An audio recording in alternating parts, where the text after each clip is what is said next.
하루 20분 교회 증언 읽기 새벽 기도 시간입니다. 오늘은 어제에 이어서 음식 개혁에 대한 원칙들을 더 강력하고 더 구체적이고 더 세밀하게 우리에게 제시하고 있습니다.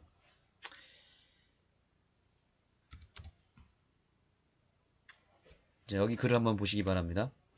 변화는 주의 깊이 이루어져야 한다. 그러므로 우리들은 조심하여 지혜롭게 행동해야 한다. 우리는 이 나라의 지성적인 사람들에게 그것을 추천할 그러한 방침을 취하기를 원한다. 많은 분량의 우유와 설탕을 함께 먹는 것은 해롭다. 그것들은 신체 조직을 불결하게 한다. 여기 보니까 특별히 우리가 주목해야 될 부분은 우유와 설탕을 함께 먹는 것은 상당히 해롭다고 말하고 있습니다. 왜 그럴까요? 이것은 위장과 뇌신경을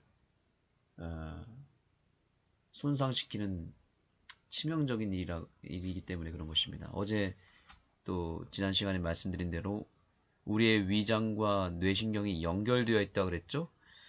즉 우리의 마음과 몸이 연결되어 있습니다. 위장은 몸이라고 표현할 수 있겠고요. 뇌는 우리의 마음입니다.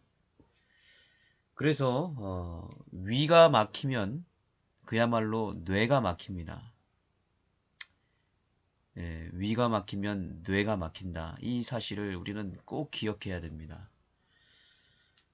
그런데 가장 치명적인 것은 바로 우유와 설탕, 그리고 여기에 기록되지 않았지만 밀가루까지 포함하면 이 세 가지 우리가 주의해야 될 가장 대표적인 음식입니다.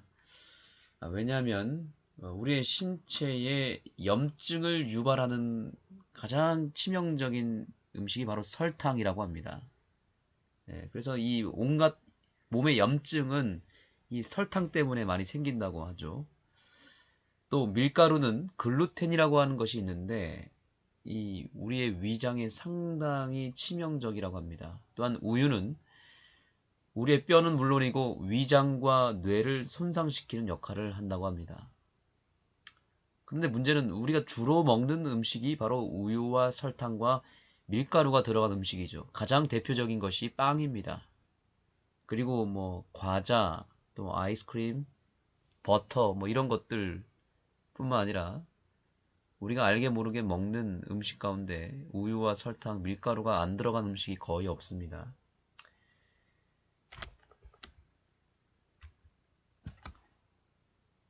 나는 종종 형제 자매들의 식탁에 앉아서 그들이 대량의 우유와 설탕을 사용하는 것을 본다. 이것들은 조직을 막히게 하고 소화기관을 자극하여 두뇌에 영향을 끼친다. 신체 조직의 활동을 방해하는 것은 무엇이나 뇌에 직접적인 영향을 끼친다. 내게 주어진 빛에 의하면 설탕이 많이 사용되면 고기보다 더 해롭다. 얼마나 해로우면 고기보다 더 해롭다고 말하고 있겠습니까? 우리가 이 사실을 진지하게 받아들이고 우리가 음식 개혁을 위해서 입맛을 따라가기보다는 예수님을 따라가기를 소망합니다. 예수님을 내 인생의 가장 큰 매력으로, 가장 큰 즐거움과 가장 큰 행복으로 여기게 될 때 우리는 이 식욕에 대한 유혹을 이길 수 있습니다. 식욕이 가장 기초적이고 가장 비중을 많이 차지하는 우리 인간의 욕구라고 하죠. 이 식욕을 이기고 절제하고 정복할 수 있는 유일한 방법은 우리가 오직 예수님을 따라가는 것이고 우리의 마음과 우리의 본능에 예수님을 먼저 채우게 되면 이 식욕을 이길 수 있는 것입니다. 우리의 노력으로 될 수 있는 문제가 아닙니다. 우리의 힘으로는 불가능하지만 우리 안에 예수님을 채우기 시작하면 자연스럽게 이 모든 유혹을 이기게 될 것입니다. 내가 건강개혁을 채택한 이래로 나의 행동은 조금도 바뀌지 않았다. 나는 하늘에서 빛이 처음으로 나의 길에 비춰 온 이후로 이 문제에 관하여 한 발자국도 후퇴하지 않았다. 이 일이 저와 여러분에게 동일하게 이루어지기를 소망합니다. 예수님을 의지하면, 예수님을 부르면 가능할 것입니다. 정규적인 식사 이외에 한 조각의 음식도 입에 집어넣지 말 것이다. 먹을 것을 먹되 식사 때에 먹고 다음 때까지 기다리라. 나는 몸이 요구하는 만큼 충분히 먹는다. 그러나 내가 식탁에서 일어날 때에 나의 식욕은 내가 식탁에 앉을 때와 똑같이 좋다. 예. 오늘 우리가 이 건강개혁을 하는 데 있어서 음식개혁을 하기 위해서 해야 될 또 하나의 개혁은 무엇이냐면 과식하지 않는 것입니다. 또한 간식을 하지 않는 것입니다. 정규적인 식사에 충실히 임하고 그 외에는 철저히 간식을 피하면 몸이 금방 좋아집니다. 가능하면 하루 3끼를 다 먹는 것이 아니라 2식을 하라, 2끼만 먹으라고 선지자는 권면하고 있습니다. 오늘 우리 읽는 글에 나옵니다. 우리가 2식을 할 때 배가 허기지거든요. 막 꼬르륵 소리도 나고 조금 뭐 먹어야겠다, 좀 뭔가를 채워야겠다라고 몸에서 반응이 일어납니다. 바로 그렇게 배가 고프고 허기지는 그 순간 참아야 됩니다. 왜냐하면 그렇게 꼬르륵 소리가 나고 뭔가 허기진 상태가 바로 그 순간이 바로 위장이 잘 쉬고 있다는 신호이거든요. 그래서 그때 결코 우리가 야식을 하거나 간식을 해서는 안 됩니다. 그냥 위장이 쉬도록 내버려 둬야 됩니다. 그리고 참았다가 다음 식사 때까지 기다리는 것이죠. 그러면 뇌가 이 위장이 편안하게 쉼을 얻고 뇌도 맑아지게 되는 것입니다. 이제 나는 내가 옳다고 하는 바로 그것을 먹고 그 후에 그분께서 하라고 주신 일을 수행할 힘을 달라고 그분께 간구할 수 있다. 그리고 이러한 탄원을 올렸을 때 하늘이 나의 기도를 들으셨고 응답하셨음을 나는 알고 있다. 우리가 무절제하게 먹을 때에 자신의 몸에 죄를 짓는다. 음식 개혁이 또 다른 율법주의의 형태로 흘러가서는 안 되겠습니다. 우리 재림교회가 범하는 실수가 뭐냐면 이러한 음식물에 관한 권면에 대해서 이걸 구원과 연결시키거나 혹은 여기에 너무 치우쳐서 또 다른 이단을 만든 것이 문제입니다. 율법주의로 만들어버린 것입니다. 음식에 대한 이러한 개혁을 행함으로 말미암는 율법주의로 만들어버린 것이 우리의 실수입니다. 모든 기별에 대한 우리의 태도가 얼마나 중요한지를 알려주고 있습니다. 그 태도에 따라서 이단이 되기도 하고 진리가 되기도 합니다. 그 태도와 자세에 따라서 정신에 따라서 믿음으로 말미암는 의가 되기도 하고 행함으로 말미암는 율법주의가 되기도 합니다. 음식개혁에 대한 올바른 태도가 오늘 여기에 기록되어 있습니다. 여기 써져 있는 그대로 우리가 실천한다면 우리는 건강개혁을 이룰 수 있습니다. 그것은 무엇입니까? 이 음식물에 관한 권면을 가지고 하나님께 나아가는 것입니다. 이것을 수행할 수 있는 힘을 하나님께 달라고 간구하는 것이 바로 우리가 해야 될 태도라는 것입니다. 이걸 가지고 내 노력을 가지고 수행한다거나 이걸 가지고 남을 비판하고 공격하는 일에 사용되어서는 안 되겠습니다. 오로지 하나님과 나 사이의 관계 속에서 이것을 온전히 이루기 위하여 주님 앞에 매달리는 것입니다. 그래서 우리가 가장 정복하기 힘든 이 식욕을 예수님을 의지하여 믿음을 통해서 정복하게 되면 우리의 신앙은 상당한 변화와 개혁을 이루게 될 것이고 하나님과의 깊은 교통을 이루게 될 것입니다. 우리의 영성과 신앙은 차원 높은 변화를 이루게 될 것입니다. 기도하시겠습니다.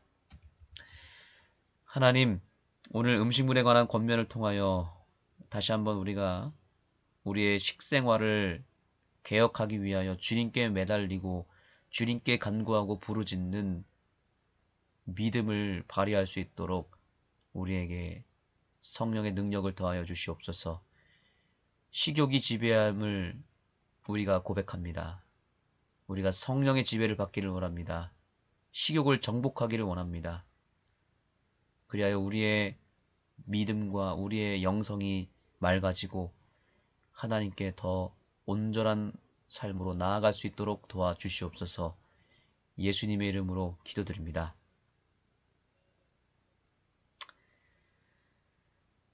감사합니다. 이제 369페이지를 열어주시기 바랍니다. 기도 후에는 우리가 매일 기도하는 제목대로 새 마음과 새 영을 구하시고 성령님을 통하여 예수님을 온전히 내 마음에 모시기를 바랍니다. 또한 다음 주에 있을 우리 안흥교회 전도회를 위하여 기도해 주시면 감사하겠습니다. 왜냐하면 그것은 이런 것을 마음대로 사용하지 못하게 하기 때문이라고 하였다. 변화는 주의 깊이 이루어져야 한다. 그러므로 우리들은 조심하여 지혜롭게 행동해야 한다. 우리는 이 나라의 지성적인 사람들에게 그것을 추천할 그러한 방침을 취하기를 원한다. 많은 분량의 우유와 설탕을 함께 먹는 것은 해롭다. 그것들은 신체 조직을 불결하게 한다. 우리가 젖을 얻게 되는 그 동물들이 반드시 건강한 것은 아니다. 그들이 병들어 있을지도 모른다. 아직도 겉으로 보기에는 건강한 소가 밤이 되기 전에 죽을 수도 있다. 그렇다면 그 소는 아침에 병들어 있었으므로 그 우유가 병들었다. 그래도 그대들은 그것을 알지 못했다. 동물계가 병들어 있다. 고기들이 병들어 있다. 동물들이 완전히 건강하다는 것을 우리가 알 수 있다면 나는 사람들에게 대량의 우유와 설탕을 먹는 이보다 차라리 고기를 먹으라고 추천하겠다.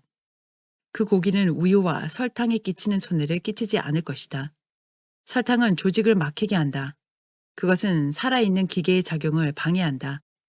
미시간주 몬트캄 카운티에 있었던 일을 언급하겠다. 그 사람은 신사였다. 그는 키가 6피트였고 인물이 좋았다. 나는 그의 병상을 방문하게 되었다. 나는 이전에 그 사람과 그의 생활에 관한 대화를 나눌 기회가 있었다. 나는 당신의 눈이 좋지 않게 보인다고 말했다. 그는 많은 설탕을 먹고 있었다. 나는 왜 그가 그렇게 했는지를 물었다. 그는 고기가 떨어졌는데 설탕 말고는 제대로 대체할 것이 없었다고 말했다. 그의 아내가 요리할 줄을 모르기 때문에 그 음식이 그를 만족해 할 수 없었다. 그대들 중에 어떤 이들은 딸이 거의 다 자라면 학교에 보내서 요리를 배우기 전에 학과목을 배우게 한다. 사실 요리 배우는 일이 우선되어야 한다. 요리할 줄 모르는 여인이 있었다. 그녀는 건강에 도움이 되는 음식을 만드는 것을 배우지 않았다. 아내이자 어머니인 이 여인은 이 중요한 교육을 받지 못한 것이다. 그 결과로 신체의 요구를 충분히 들어줄 수 없는 빈약한 요리가 나왔고 설탕을 규모 없이 먹었으며 그것이 온 신체에 병든 상태를 유발시켰다. 이 남자의 생명은 나쁜 요리로 인해 불필요하게 희생되었다. 내가 그 병자를 만나러 갔을 때 어떻게 조절할 수 있는지를 말해 주었고 이윽고 그는 서서히 나아지기 시작하였다.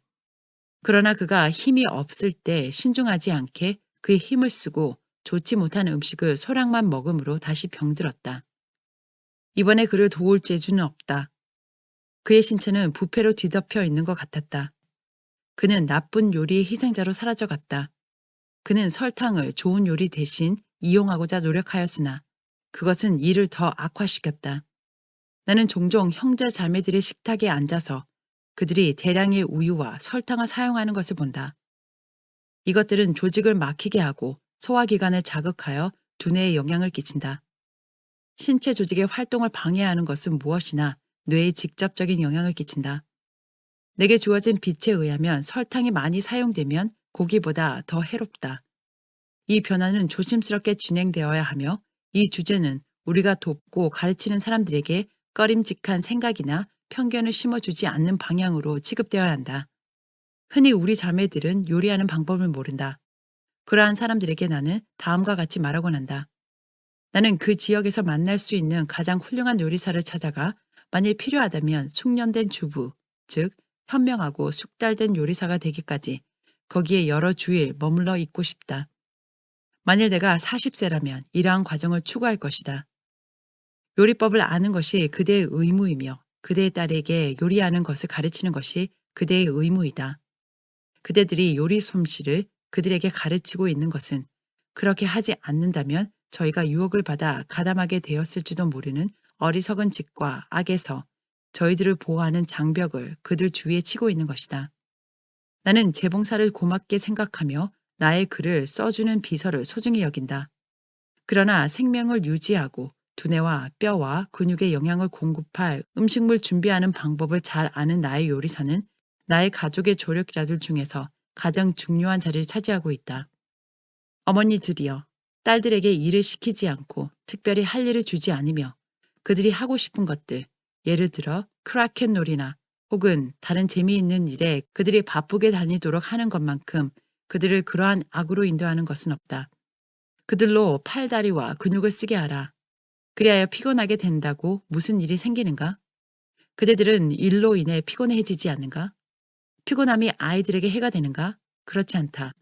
그들은 하룻밤 잘 자고 나면 피로를 회복하여 그 다음날의 일과에 임할 준비가 된다. 그들을 게으름 속에서 기르는 것은 죄다. 소돔의 죄와 패망은 음식과 나태가 넘침으로 말미암았다. 우리는 바른 입장에서 일하고 싶다. 우리는 심판을 당한 사람들처럼 행하기를 원한다. 우리가 건강개혁을 받아들인다면 남들이 그러기 때문이 아니라 의무감에서 해야 한다. 내가 건강개혁을 채택한 이래로 나의 행동은 조금도 바뀌지 않았다. 나는 하늘에서 빛이 처음으로 나의 길에 비춰온 이후로 이 문제에 관하여 한 발자국도 후퇴하지 않았다. 나는 즉시로 고기와 버터, 또한 새끼의 식사, 이 모든 것을 끊어버렸다. 그리고 그동안 이른 아침부터 해가 질 때까지 글을 쓰면서 지력을 소모하는 일에 종사하였다. 나는 나의 일을 변경시키지도 않고 하루에 2끼로 줄였다. 나는 5번의 마비 증세의 충격을 받은 후 질병으로 대단히 고통을 당하게 되었다. 수개월간 나의 왼팔과 옆구리까지 굳어졌다. 그 이유는 나의 마음의 고통이 너무 컸기 때문이었다. 나는 이렇게 식생활을 변경시킬 때에 입맛이 나를 다스리도록 양보하지 아니하였다. 나의 주님을 영화롭게 하기 위하여보다 더 큰 힘을 확보함에 있어서 입맛을 여전히 앞세울 것인가? 나의 가는 길에 한순간이라도 그것을 앞세울 것인가? 결코 아니다. 나는 심한 공복감에 고통을 당했는데 그것은 내가 고기를 많이 먹는 사람이었기 때문이다. 그러나 나는 나른해질 때에 나의 2팔을 배에 가로 얹어 놓고 말하기를 나는 한 조각도 먹지 않겠다. 나는 단순한 음식을 먹거나 아니면 전혀 먹지 않을 작정이다 라고 말하였다. 빵은 맛이 없었다. 나는 1불짜리만한 크기의 파이 조각을 좀처럼 먹을 수가 없었다. 개혁하는 중에 나는 어떤 것들은 꽤 잘 넘길 수 있었으나 빵을 대하면 나는 특별히 그것이 싫었다. 나는 이러한 변경을 시도할 때에 싸워야 할 특별한 투쟁이 있었다. 나는 처음 2끼나 3끼는 도무지 먹을 수가 없었다. 나는 내 위장에게 말하기를 너는 빵을 먹을 수 있을 때까지 기다려야 할지 모른다고 말하였다. 얼마 후에 나는 빵을 먹을 수 있었으며 통밀빵도 먹을 수 있었다. 전에 나는 이것은 먹을 수가 없었다. 그러나 지금은 맛이 좋으며 나의 식욕을 잃지 않고 있다. 영적 선물 제3권과 4권을 쓸 때에 나는 때때로 과로로 기진맥진하게 되었다. 그때 나는 나의 생활 방법을 바꾸지 않으면 안 될 것을 알았다. 그래서 나는 며칠간 쉬고 건강을 다시 회복하였다. 나는 원칙적으로 이러한 일들을 그만두었다. 나는 원칙적으로 건강개혁 위에 굳게 섰다. 그리고 형제들이여, 그때로부터 그대들은 나에게서 건강개혁에 관하여 내가 철회하지 않으면 안 될 극단적인 견해를 주창하는 것을 듣지 못하였다. 나는 오늘날 내가 지지하는 것 외에 아무것도 주장하지 않았다. 나는 건강에 좋고 자양에 있는 식물을 그대에게 추천한다. 나는 숨결에 나쁜 냄새를 풍기고 입에 좋지 않은 맛을 남기는 것들을 사용하지 않는 것이 크게 힘든 일이 아니라고 생각한다. 이런 것들을 버리고 입맛이 꿀맛이 되는 것이 극기의 일종인가? 그러면 입에 나쁜 맛도 남지 않고 위장의 공복감도 느끼지 않을 터인데. 나는 오랫동안 이런 일들이 예사로웠다. 나는 여러 번 내 아이를 안고 현기증으로 쓰러졌다. 지금은 그러한 것이 하나도 없다. 그런데 내가 오늘처럼 그대들 앞에 설 수 있다면 그것을 손실이라고 할 수 있을까? 100명 중 한 여자도 내가 하는 일의 분량을 해낼 수 없다. 나는 충동에서가 아니라 원칙으로 행동하였다. 나는 하나님의 소유인 나의 몸과 영으로 그분을 영화롭게 할 수 있도록 내 자신의 가장 좋은 건강 상태가 되기 위하여 내가 취하는 행동을 하늘이 창성하는 것으로 믿기 때문에 나는 행동하였다. 나는 다양하고 몸에 좋은 음식을 잘 요리함으로 우리 모두의 입맛을 돋구도록 할 수 있다. 나의 자매들이여, 만일 그대들이 요리법을 모른다면 배우라. 요리법을 배우는 것은 매우 중요하다. 다른 무엇보다 나쁜 요리로 인해 멸망하는 영혼들이 제일 많다. 그것은 질병과 아픔과 나쁜 기질을 생산한다. 신체 조직은 혼란되고 하늘 사물은 분변되지 않는다. 빵 한 덩어리 속에는 그대들이 생각하는 것보다 신앙과 관계되는 것이 많다. 그대들이 생각하는 것보다 좋은 요리는 더 종교와 관련이 깊다. 우리는 그대들이 좋은 종교를 배워 가정에서 실천하기를 바란다. 내가 가끔 집을 떠나 식사하게 되면 식탁에 놓인 빵은 대체로 건강에 해로운 것임을 보게 된다. 그러나 나는 목숨을 부지하기 위해서 조금이라도 먹게 된다. 그런 음식을 먹는 것은 하늘 앞에서 죄이다. 나는 적당한 음식이 없어서 어려움을 당했다. 소화불량에 걸린 사람은 여러 다른 과일들을 식탁에 올려놓아도 되겠으나 한 번에 너무 많이 들지 말 것이다. 이렇게 함으로 그대는 다양한 음식을 들 수 있고 맛도 좋고 먹은 후에 기분도 좋을 것이다. 이 장소에서 제시된 모든 기별에도 불구하고 그대들 중 많은 이들이 간식을 한다는 점에 대해 나는 놀라움을 금치 못한다. 정기적인 식사 이외에 한 조각의 음식도 입에 집어넣지 말 것이다. 먹을 것을 먹되 식사 때에 먹고 다음 때까지 기다리라. 나는 몸이 요구하는 만큼 충분히 먹는다. 그러나 내가 식탁에서 일어날 때에 나의 식욕은 내가 식탁에 앉을 때와 똑같이 좋다. 나는 언제든지 다음 끼니에 나의 몫을 먹을 준비가 되어 있으나 나의 목 이상을 먹지 않는다. 만일 내가 때때로 음식 맛이 좋아서 2배나 먹고 나의 과식으로 인하여 아무 생각을 할 수 없다면 어떻게 내가 무릎을 꿇고 하나님께 나의 지피라는 일에 나를 도와주시기를 간구할 수 있을 것인가? 나의 위장에 지운 그 불합리한 짐을 처리하여 달라고 하나님께 어찌 구하겠는가? 그렇게 하는 것은 그분의 명예를 더럽히는 것이 될 것이다. 그것은 정욕 위에 나를 불사르기 위하여 간구하는 것이 될 것이다. 이제 나는 내가 옳다고 하는 바로 그것을 먹고 그 후에 그분께서 하라고 주신 일을 수행할 힘을 달라고 그분께 간구할 수 있다. 그리고 내가 이러한 탄원을 올렸을 때에 하늘이 나의 기도를 들으셨고 응답하셨음을 나는 알고 있다. 우리가 무절제하게 먹을 때에 자신의 몸에 죄를 짓는다. 대식가들은 안식일에 하나님의 집에서 말씀에 불타는 진리 아래 앉아 잠잘 것이다. 그들은 뜬 눈을 유지하지도 못하고 엄숙하게 제시되는 설교를 이해할 수도 없다. 그대들은 그러한 사람들이 하나님의 소유인 그들의 몸과 영으로 하나님을 영화롭게 하고 있다고 생각하는가? 아니다. 그들은 하나님께 수치를 돌린다. 소화불량이 된 사람은 그를 그렇게 만든 습관을 들이고 있기 때문이다. 정기적인 규칙을 준수하는 대신에 그는 식욕이 자기를 주관하게 하였고 식사 사이에 간식을 하여 왔다. 아마도 만일 그가 앉아있는 습관이 있다면 그는 소화작용을 돕도록 활력을 주는 하늘의 공기를 마시지 못하였다. 왜냐하면 그는 자기의 건강을 위하여 충분한 운동을 하지 못했는지도 모르기 때문이다. 그대들 중 어떤 이들은 마치 그대들에게 어느 정도 먹으라고 말해줄 어떤 사람이 있으면 좋겠다고 생각한다. 그렇게 되어서는 안 된다. 우리는 도덕적, 종교적 견지에서 행동하게 되어 있다. 우리는 모든 것을 절제해야 한다. 왜냐하면 썩지 않을 면류관, 즉 하늘의 보화가 우리 앞에 있기 때문이다. 이제 나는 내 입장을 취하고 내 자신을 다스릴 도덕적인 용기를 갖고자 함을 나의 형제자매들에게 말하고 싶다. 나는 어느 다른 사람에게 도덕적 용기를 맡기고 싶지 않다. 그대는 너무 많이 먹고 나서 후회한다. 그리고는 그대가 먹고 마시는 것에 대하여 계속 생각한다. 바로 최선의 것을 먹고 하늘의 목전에서 양심의 가책 없이 결백하게 느끼면서 물러가라. 우리는 어린 아이들에게나 장성한 사람들에게서 시험이 완전히 제거된다는 것을 믿지 않는다. 우리 모두는 우리 앞에 전개되는 싸움이 있으며 사단의 시험을 저항할 태세를 취하고 서야 한다. 그렇기 때문에 우리는 이 전쟁을 하기 위한 능력이 우리 안에 있는지 확인하기를 원한다. 우리는 가장 좋은 음식일지라도 과식하지 말도록 그대들에게 경고함과 동시에 또한 극단주의자들의 거짓된 표준을 마련하여 모든 사람들을 그 표준으로 이끌고자 노력하지 말라고 경고하고자 한다. 다른 어떤 일에 종사하기에도 적합하지 않으며 자기 가족들을 돌보는 일도 모르며 교회에서 적절한 역할도 못하는 자로서 건강개혁자가 된 이들이 있다. 그들이 무엇을 하는가? 그들은 왜 성공할 것처럼 생각하고 자신들을 건강개혁 의사로 자처하는가? 그들은 치료 행위에 책임을 진다. 그리고 사람들의 생명을 그들의 손으로 취급한다. 그러나 실상 그들은 그 일에 관해서 아무것도 모른다. 나는 건강개혁의 원칙에 따라 병을 고친다고 하는 미숙한 자들을 반대하여 소리를 높일 것이다. 우리가 그런 자들의 시험의 대상이 되는 것을 하나님께서는 금하신다. 우리는 너무 수가 적다. 그렇게 죽는 것은 정말 영광스럽지 못하다. 우리는 그런 교사와 의사들이 필요 없다. 인체에 관하여 아는 사람이 치료하도록 하라. 하늘의 의원께서는 동정이 많으셨다.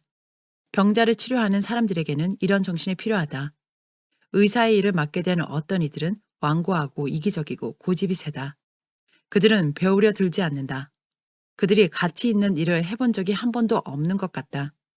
그들은 삶을 성공적으로 산 것 같지 않다.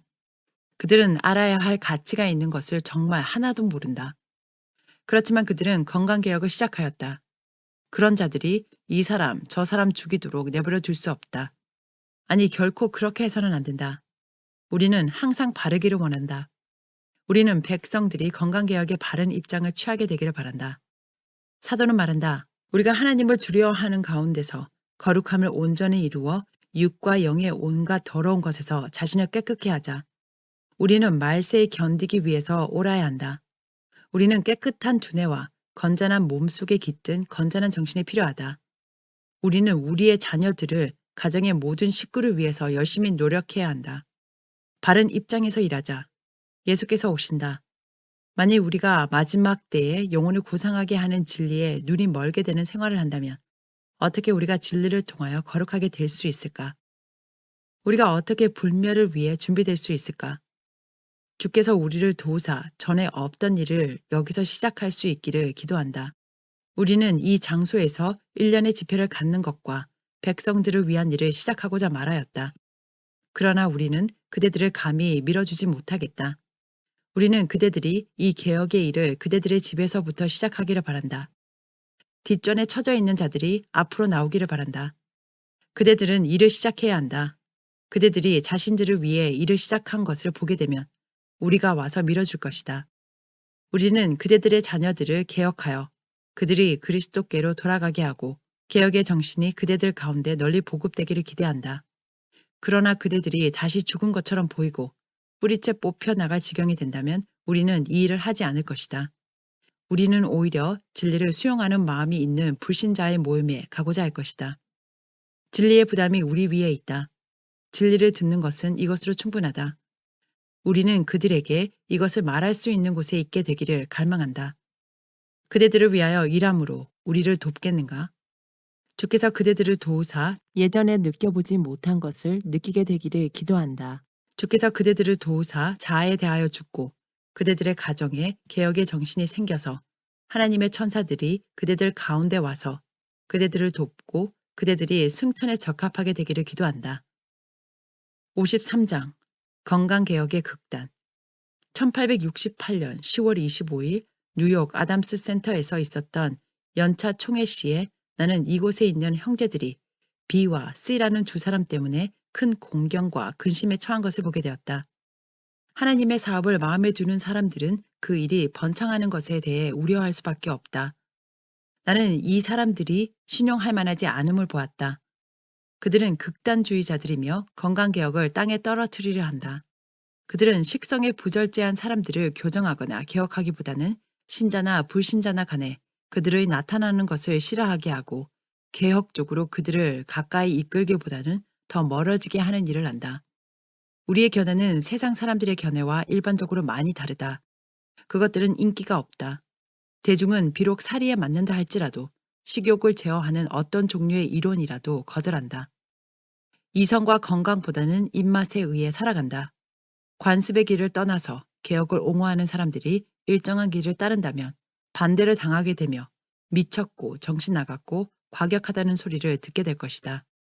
그러나 개혁을 옹호하는 사람이 너무 극단으로 가서 행동이 일정치 않음으로 인해 사람들이 건강개혁에 염증을 느끼게 된다면 그들을 탓할 수 없게 된다. 이 극단주의자들은 평생을 거쳐도 제거하기 힘든 손해를 몇 달 만에 입힌다. 그들 때문에 우리의 믿음의 모든 이론이 수치를 당케 되고 그들은 소위 건강개혁의 힘을 내세우는 사람들에게 그것에는 좋은 것이 없다는 생각을 하게 할 것이다. 이들은 사단이 좋아하는 일을 하고 있다. 인기가 없는 진리를 옹호하는 사람들은 생활이 일정해야 한다. 그리고 극단적인 모든 것을 다 물리치기 위해서 극도로 조심해야 한다. 그들은 다른 사람보다 얼마나 더 앞설 수 있을까 하는 생각으로 일해서는 안 된다. 그와 반대로 그들이 개혁시키기를 바라는 사람들에게 얼마나 가까이 가서 그들이 그 가치를 높이 평가할 수 있는 위치에 이르도록 어떻게 도와주어야 할까 하는 생각으로 임해야 한다. 만약 그들이 이렇게 생각하면 그들은 그들이 옹호하는 진리를 솔직하고 지각 있는 사람들의 좋은 판단 앞에 추천하는 길을 택할 것이다. 이 사람들은 건강개혁의 주제에 일관성이 있다는 점을 인정하지 않을 수 없게 된다. 나는 B의 가정에서 그가 행하는 일을 보게 되었다. 그는 가혹하고 오만하게 굴었다. 그는 C 형제가 옹호하는 그대로 건강개혁을 받아들였다. 그러므로 C 형제와 같이 그 문제에 관하여 극단적인 견해를 취하였다. 왜냐하면 그는 잘 균형진 마음을 갖지 못하였기 때문에 무서운 큰 실수를 저질렀으며 그 결과는 세월이 흘러도 지워지지 않을 것이다. 책에서 수집한 조항들의 도움을 받아 그는 C 형제가 옹호한다고 들었던 그 이론을 따라가기 시작하였다. 그리고 C 형제와 같이 자기가 세운 표준에 모든 사람들을 끌어올릴 어떤 목표를 설정하였다. 그는 자기의 엄격한 법칙들을 지키도록 하였으나 자기는 자신의 동물적인 성질을 지배하지 못하였다. 그는 자신을 그 표준에 이르게 하지 못하였고 자기 몸을 쳐 복종시키지도 못하였다. 만약 그가 건강개혁의 방법에 대하여 올바른 지식을 가졌더라면 그는 자기 아내가 건강한 아이들을 분만할 상태에 있지 않았음을 알았을 것이다. 원인에서 결과를 추리해 보지도 않고 자기 자신의 정복되지 않은 격정이 지배권을 잡았다. 이 아이들의 출생 전에 여자로서 받아야 할 당연한 대우를 자기 부인에게 하지 않았다. 그는 C 형제의 생각을 따라 엄격한 규칙을 그녀에게 적용시켰는데 그것은 그녀에게 큰 해가 되었다. 그는 하나가 아닌 두 생명체에게 영양을 공급해 줄 필요가 있었던 좋은 질의 음식과 충분한 양의 음식을 주지 않았다. 또 하나의 생명이 그의 아내를 의존하고 있었는데 그녀의 신체 조직은 자신의 신체를 유지하기에 필요한 건강에 좋은 음식으로 영양 공급을 받지 못했다. 그녀의 조직은 좀 더 영양분이 많은 양질의 음식과 여러 가지로 다양한 그리고 질적으로 우수한 변화를 요구했다. 그녀의 아기들은 연약한 소화력과 빈약한 혈액을 가지고 태어났다.